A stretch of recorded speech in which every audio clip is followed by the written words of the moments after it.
সাল্লাল্লাহু আলাইহি সাল্লামকে পর্যন্ত কি অপরাধ ছিল অন্যায়ভাবে, বিনা কারণে, কোনো কারণ নাই।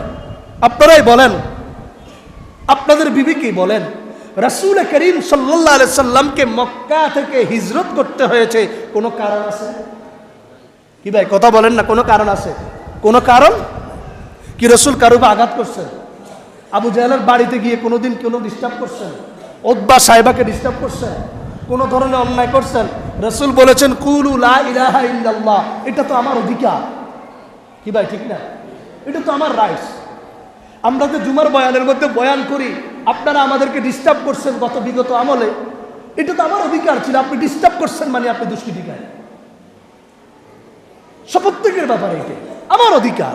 Freedom of expression, freedom of religion, freedom of আপনার কনসেন্স, আপনার লিবার্টি অফ স্পিচ, এটা আমার অধিকার, আমি বলতেই হবে।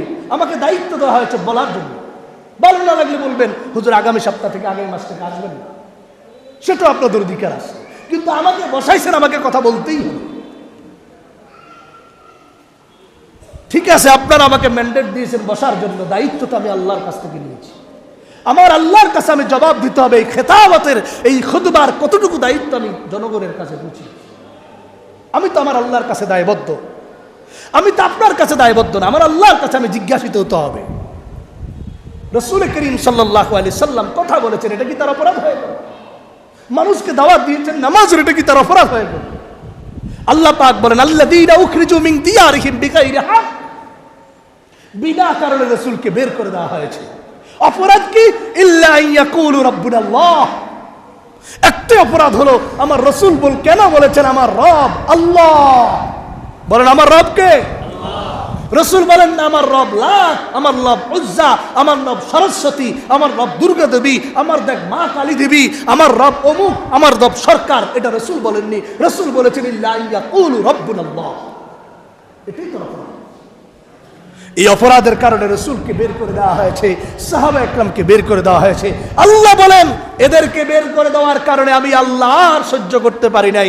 মক্কার 13 বছর রাসূলের হায়াতে তো আর বাকি নাই। আমি আল্লাহ তাকে যে মিশন নিয়ে পাঠাইছি, এই মিশন এখন সাকসেস করতে হবে। ও মুহাম্মদ চলে আসেন মদিনার মধ্যে।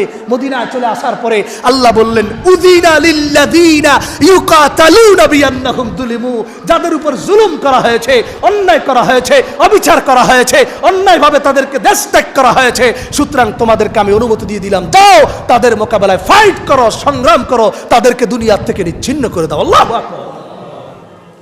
এই তো জিহাদের বিধান কায়েম হয়। তাহলে আমাদের স্বাধীনতার লক্ষ্য উদ্দেশ্য কি?